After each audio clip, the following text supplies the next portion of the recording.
Okay. Hello. Hi guys. Welcome. Welcome to my first ever beginner's guide to TFT. My goal for this video is to sort of condense TFT into 3 core ideas and to give you guys some resources to learn TFT. If you are new to playing TFT or have already played it but have some trouble learning like what items I should build or how do I make more money, I'd like to help simplify that. So without further ado, you might be asking, who am I? Well, I'm Detective Bleh, and for the past couple of seasons I've been Diamond, but I just recently hit Masters. I hope that my experience will be able to help you guys, especially sort of like intermediate players from like Gold to Emerald, because I've been there, guys, and for a long time I was stuck in Emerald. So yeah. Okay, what's TFT?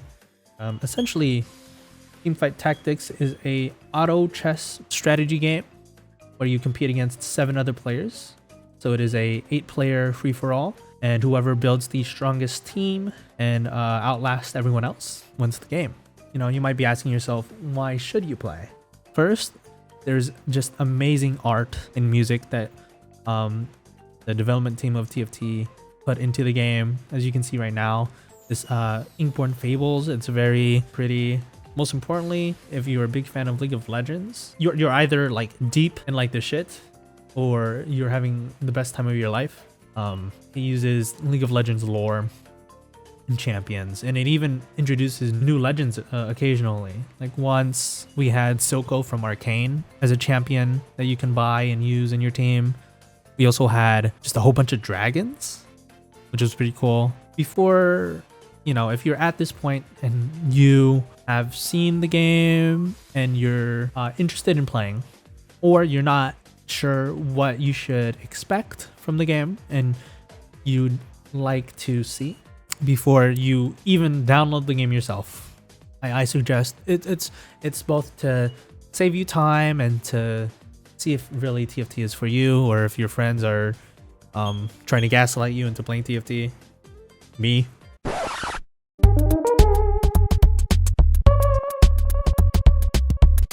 Anyways, here's some awesome TFT creators that you can watch.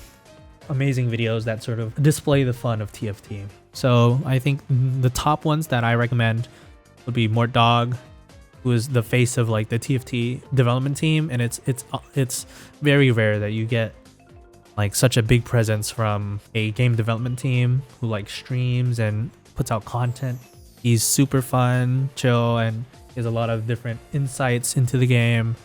Next we have Box, one of the League of Legends OGs.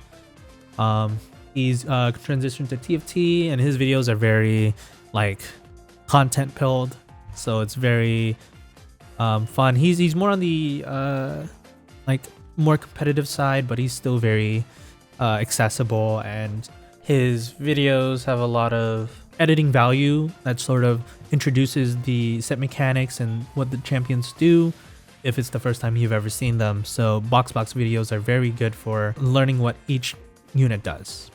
You also have Frodan, current TFT caster, as well as a former Hearthstone player.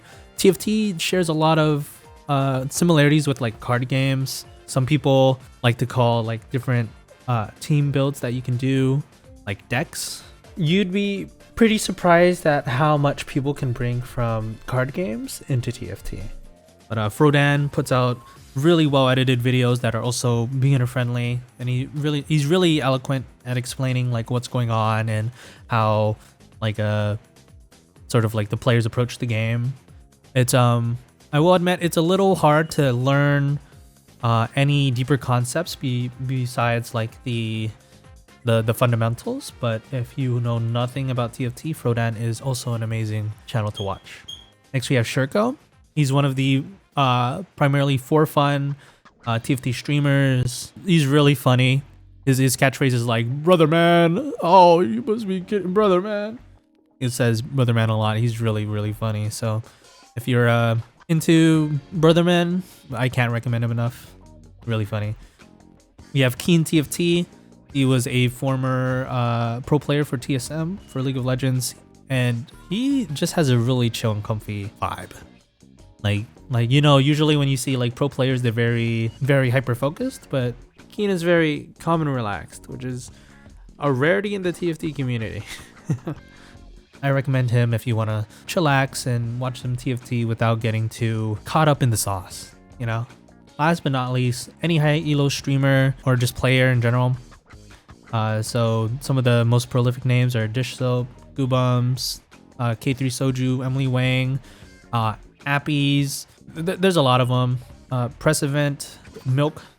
There are a lot of like household names that you'll just come across when you go onto the TFT section on Twitch, and they're the vanguard of high elo. So if you care about expert opinion and just like super practiced like expertise, then those names are some of the best for you to check out, especially this show. He's regarded as the GOAT of TFT. So those are some channels to start. And I recommend just watching 1 or 2 videos and see if it really interests you, because there's a lot of things going on in TFT, and it's really complex to learn a game like this for the first time. Like, I've been there. It's tough. Even now, it's very complex to play right now and to relearn. After you watched 1 or 2 TFT videos, just gameplay videos, you might be asking yourself, what the hell is going on? Even if you've played TFT before, you're still like, what are these higher level players doing? Or like, what is their thought process? How are they making these decisions? There's so many decisions to make every round, bro. Like, I'm paralyzed with fear. And to you, my quick answer is yes. They are doing things. They are doing the things that they do because they've built a habit to doing them. But how did they do the things in the first place? And how did they find out that they needed to do the things so that they can do the things to make them do better? You know? We're going to bring it back. We're going to wind it all the way back. We're going to step back, throw back up. And we're going to look at the basics of TFT, the fundamentals. So no matter what I mean by the basics are the sort of skills and concepts that will always carry over to the next set of TFT. As every couple months, TFT gets a new set, a new update where new champions are introduced, maybe even new items. Everything changes about TFT, which is really fun because you get to re-explore everything again. And this way, TFT never truly becomes like a solved game. It's always changing, always evolving, and if you're a player who loves to cook, to come up with your own strategies, TFT is one of the best games for you to do that. So let me go over the 3 main concepts. So there are 3 main concepts in TFT that you're gonna have to know. All right, and those 3 are gonna be gold, items, and positioning. So gold, because you do everything with gold. Gold is essentially, it's like real life. Gold gives you options. It's potential power. It is your main way to buy units, to level up, to reroll the shop to look for the units you're looking for. So in general, gold is really important. And I'll talk about what sort of breakpoints you should aim for every game in order to get your money up and not your funny up. You know what I'm saying?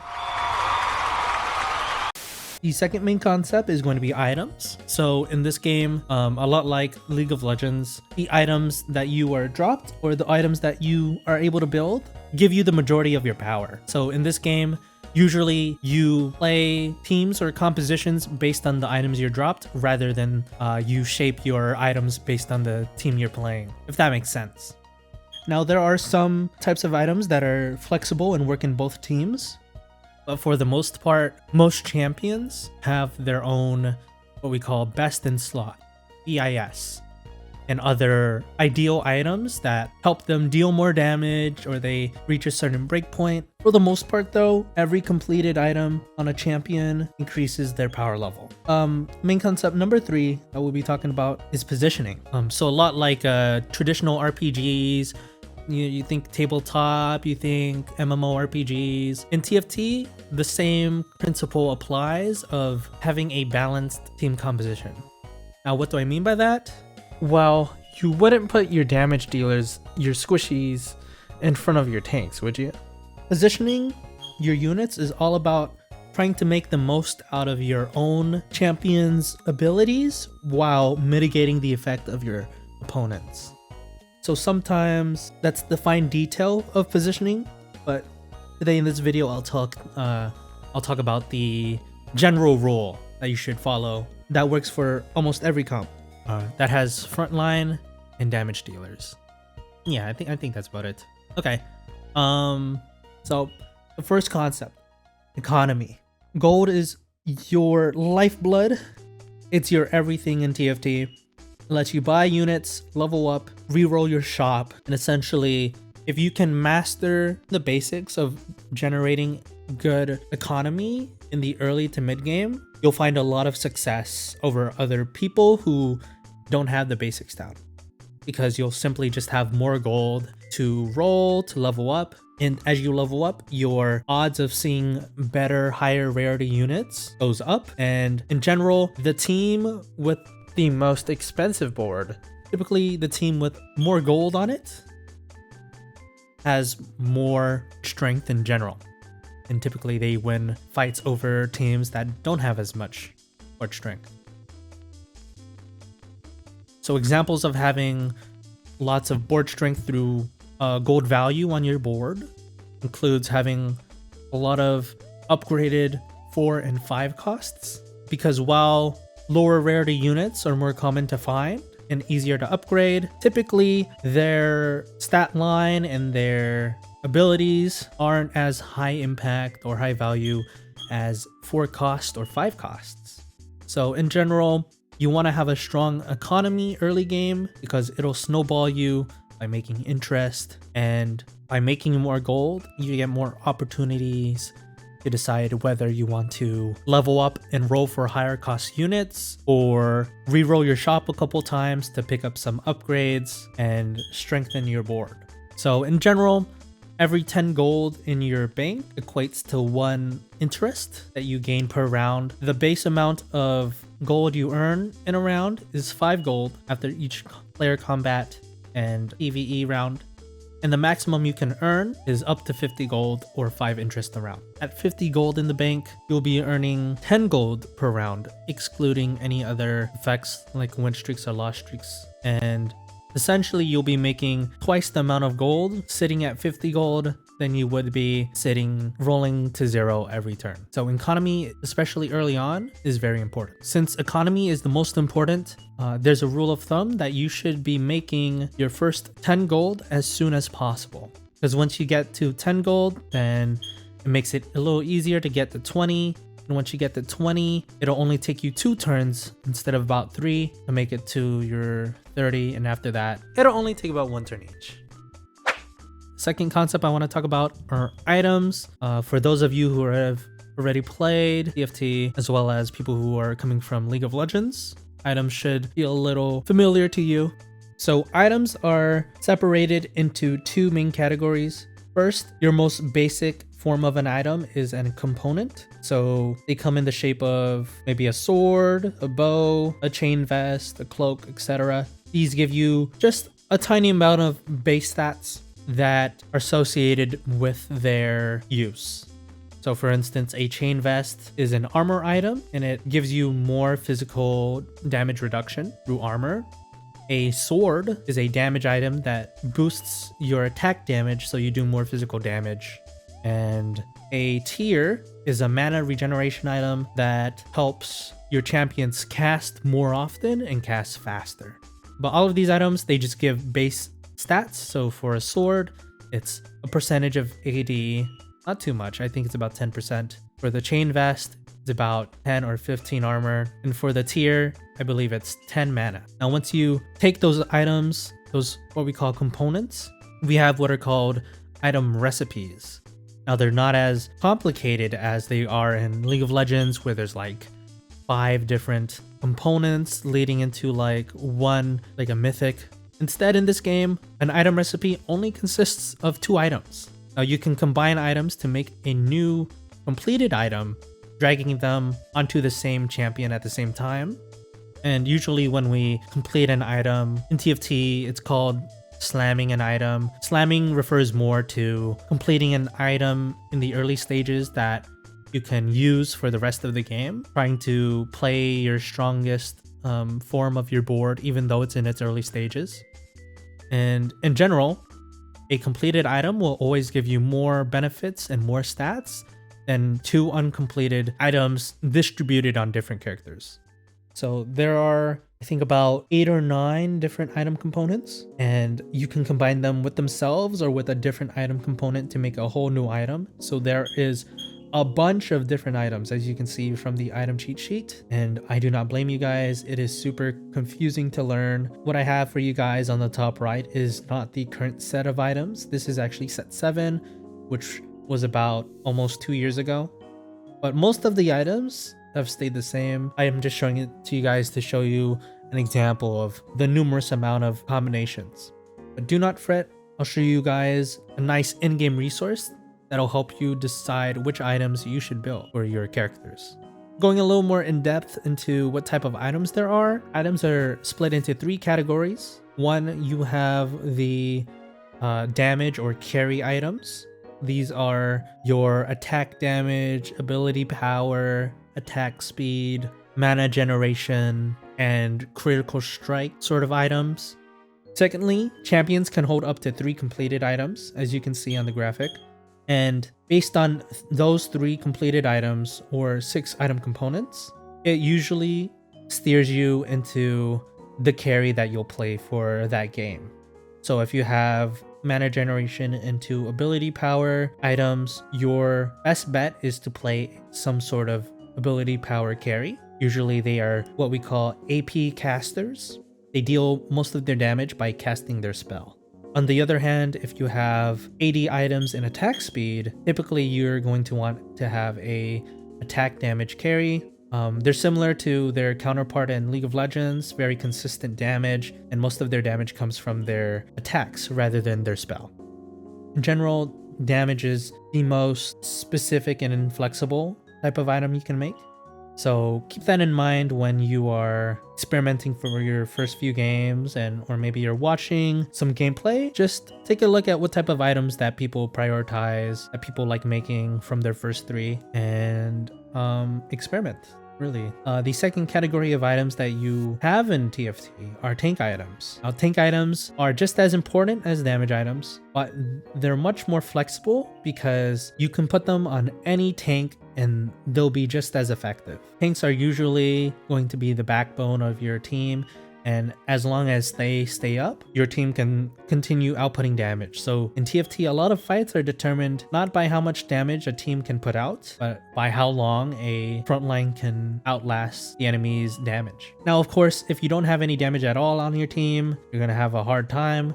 So typically, this is a tip for items. You want to try and balance your items so you have roughly an equal amount of frontline items to backline items or damage items. But if you can help it, try and balance out your items between front and back line.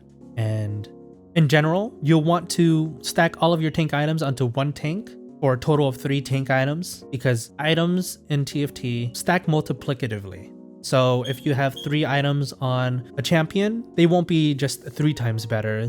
Typically they'll be about 4, even 4.5 times more effective. So it is a huge deal to try and concentrate your items and hopefully have a team where you have 1 fully itemized frontliner and 1 fully itemized backliner or damage dealer. The last type of items is in its utility items. These are usually uncraftable nowadays, and you get them through what we call support anvils, or they're just called support items in general. And these items give aura effects. So for instance, there's an item called Zeke's Banner. It gives the wearer and your teammates adjacent more attack speed. So support items are a good way to give your team more stats. Enough me rambling about items. Items got way more in depth than I thought I was going to get into, I will be honest. Alrighty. The final concept of TFT that I'd like to talk about is positioning. Positioning is a very generic word, but in general, it means the formation in which you place your team. So let me move out of the way for a second. As you can see on this screenshot I took, one amazing rule of thumb that you can take and use for any sort of team when you play TFT is that these bottom left and right corners, as you can see, I have Syndra on the left with her 3 items.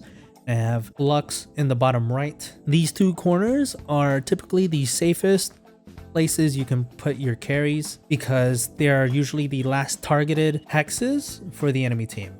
So when this fight plays out, my Syndra should be the last one standing, and hopefully by then she will have enough damage to beat the enemy team. In order to supplement that and to make sure that enemies don't accidentally walk up to your main carry in the corner, another rule of thumb is to have your main tank in front of your main carry. In general, you want to put your carry in a corner, and then you want to put your tanks in front of them. That is my main positioning intro once you learn the game more, but I'll talk about them once we get there in a future video. So until then, this should be enough to get you by. All right. Okay, so some tips for your first few games. All right.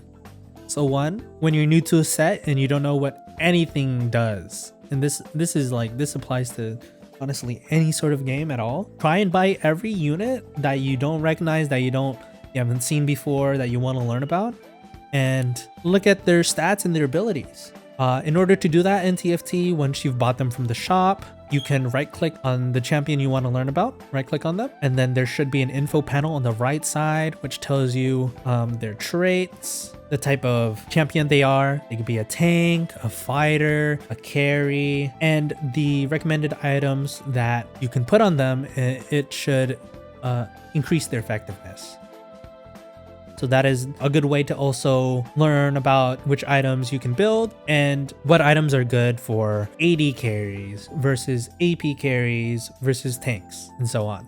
Tip number 2, while you're starting off, try and experiment with verticals of a trait. So that just means you're getting a lot of the units and going for like the 6, the 5, the 8. Usually the trait turns gold or even prismatic, and those sort of traits are a fun way to try and get stronger. So see which ones you like, which ones work out for you. This set, for set 11, right now the main verticals you can try and go for are Faded, Ink Shadow, Arcanist, Behemoth. Even the smaller ones like Snipers and Trick Shots, you can try and go for 4 and see how that works out. So those are some goals for you in your first couple games, to try and see how it is to look for units that can improve your synergies and give you more stats. My third tip for you, pick a comp that speaks to you either aesthetically or you really like just one champion in that composition. And you're like, okay, like for example, I really like Ashe as a carry, so I'm gonna try and find comps that play Ashe, and I'm gonna play those comps. So for instance, like Porcelain Ashe, so you can try and play 2 Porcelain, 2 Snipers, and just anything as a front line with Ashe as your main carry, and that'll be fun. I will add a side note about making your game plan or your comps based on these 4 and 5 costs. When you're trying to play 4 and 5 costs, you won't have them until maybe the second half of the game. So for the first half of the game, you're gonna have to do what's called item holding. So what you do is you put your items that are good on your end carry, your end goal, and you put them on an upgraded 1 cost, an upgraded 2 cost, whatever champion that can make use of most of the items effect, but they're cheap and they can power you up for now. So you can save more HP, which lets you have more time to build economy to get to the later levels. And in general, having more HP in this game gives you more options. Okay, tip number 4, related to what I talked about in the gold part of the video, is try and make your first 10 gold by stage 2-3 or stage 2-5. But in general, try and make your first 10 gold before the end of stage 10. And tip number 5, try to have equal amounts of frontline and backline in your composition at any stage of the game. So yeah, those are my 5 tips for your first couple games. just to keep you, give you sort of a direction. You don't have to follow all 5 of them at the same time. Pause this video when you go in for your first game and focus on just one. Focus on just one. So like it's your first ever game of TFT. Focus on tip number 1. And then from there, you can focus on the other things like making your comp because you like the trait, making your gold, balancing out your composition. Just focus on tip number 1 as my recommendation. And honestly, the most important tip to you is to have fun. Just have a blast. Play with friends. Have a friend backseat you. It's okay. Just get silly with it. You know, cook. Do it, bro. Like you really love Tom Kench because you think he's sexy? Bro, 3-star him, you know? Just have fun with it.